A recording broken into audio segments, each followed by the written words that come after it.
Into heavy traffic, and it's intercepted. Picked off at the 38, and they have possession, and they have it at the 38-yard line.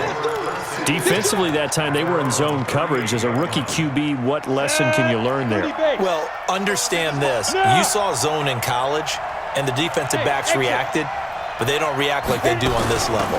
So when they're in zone and they see the ball coming to them, they'll react at least a half a second faster. You've got to know where you want to go with the ball and be decisive with it. Otherwise, the end result can be something you don't like. 64, hey, high 7. Ready. 2nd and 2. And brought in by the tight end Cook. And he'll work it across midfield inside the 45. That goes as a gain of 11 and a Patriot first down. And after that completion, you can understand why so many teams in the league are emphasizing speed on defense at every position.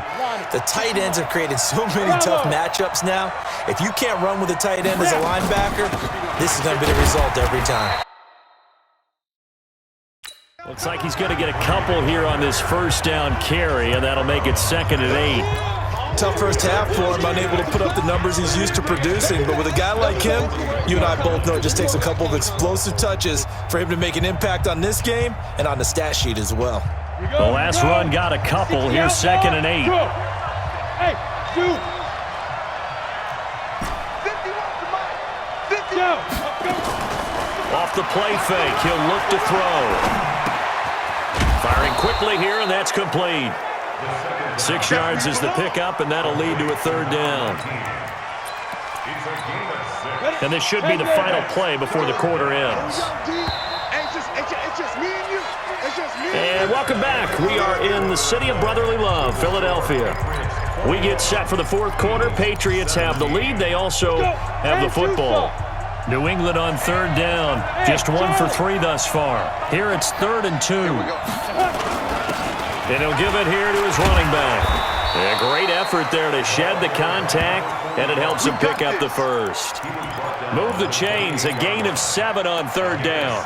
Now, I'm guessing you'd say this is kind of the key here. Grind out some yardage, work on that clock, see if you can continue to tick it down. Definitely, you want to bleed things out at this point, right? Continue to possess the football, gain some yardage, and put the onus on the defense. Do they have to use timeouts? What are they going to do to stop you? You're taking charge.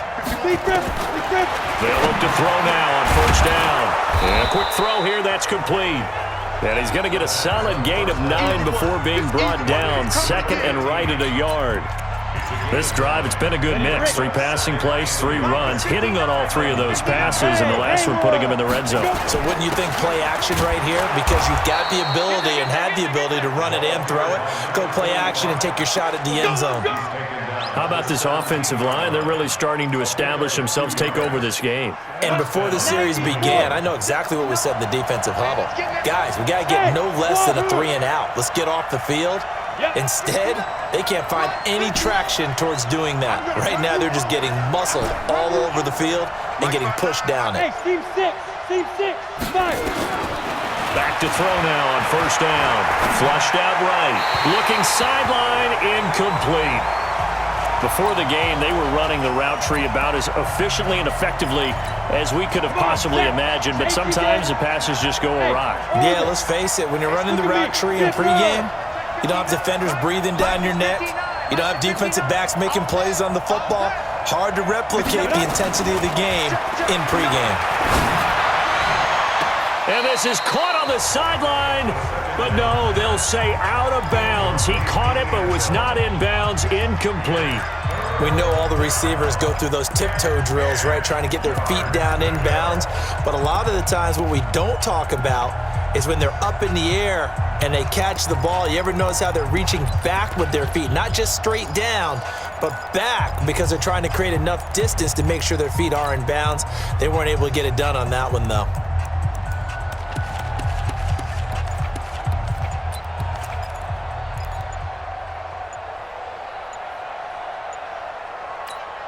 Big play coming up. Here's 3rd and 10. I would expect to see some pressure here. Now the Patriots going to use one of their timeouts. It's just their first. They'll be down to 2 remaining as we step aside here in the 4th quarter. This offense was on the move. Now 2 straight incompletions have them looking at 3rd and 10. Mike 5-9, Mike 5-9. I'm scared. Mike, check. 59. I got you. The pressure drops off as they'll look to throw. Sliding out of the pocket. Looking end zone, but it's incomplete.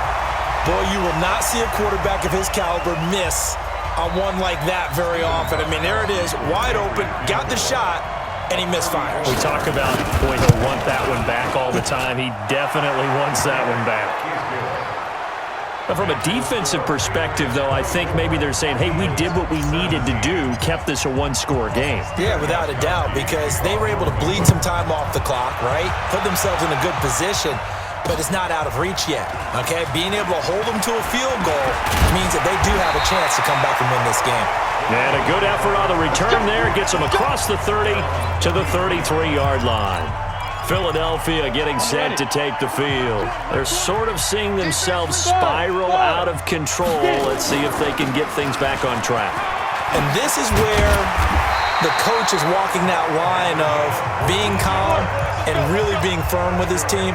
I had one tell me once, when we were having a tough patch, this too shall pass, and then finally we kept having a rough patch. He said, but you got to do something to make it pass, and that's what they have to do. They've got to get some control back, get themselves reasserted, and calm things down. See if they can get calm and reassert themselves here. So 2nd and 8 here after the pass play for 2 yards on 1st down. They try to throw on 2nd down, but this one is incomplete. This defense was...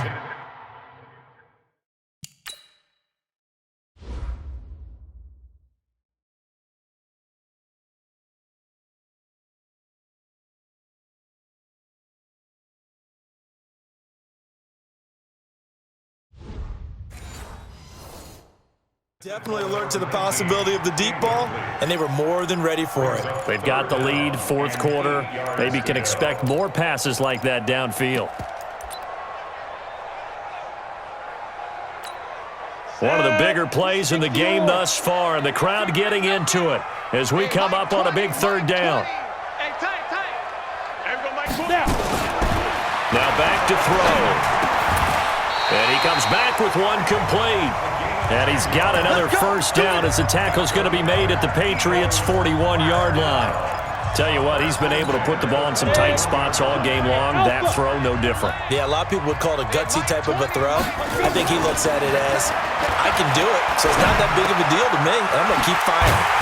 Now a man open down the middle of the field. And he's going to get this inside the 30.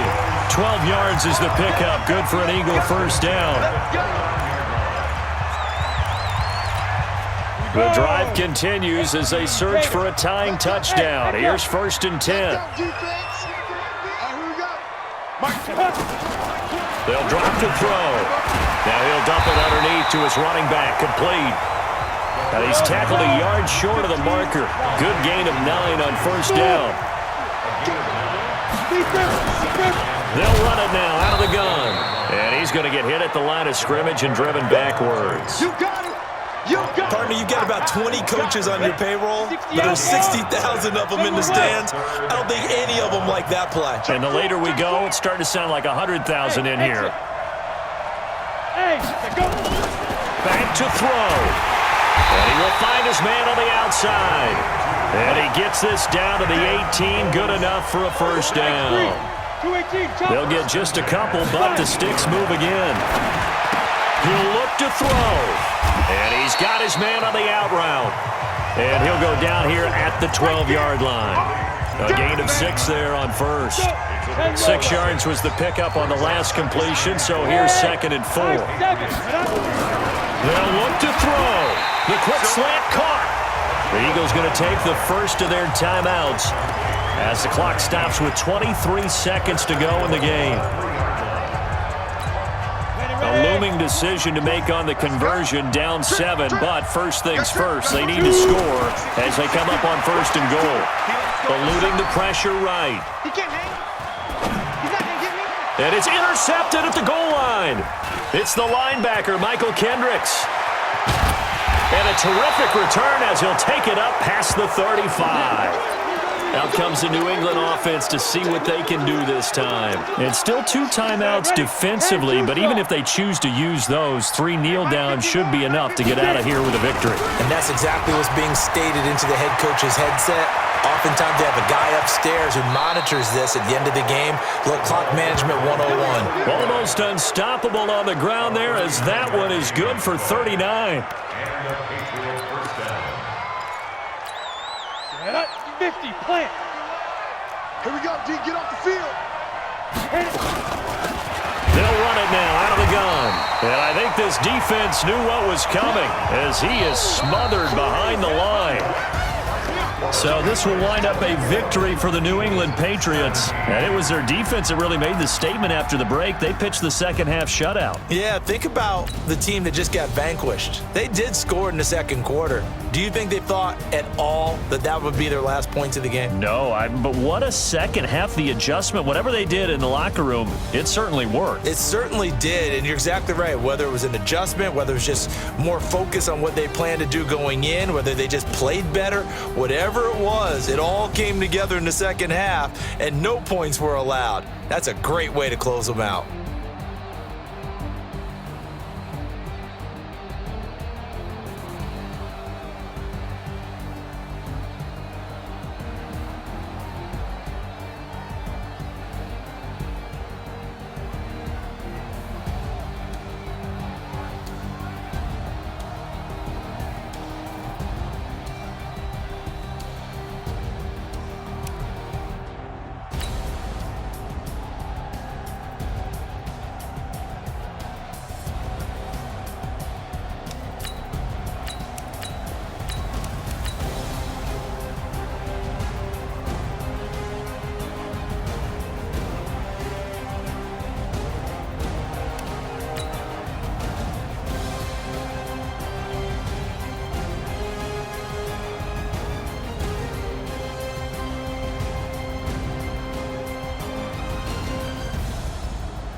One up and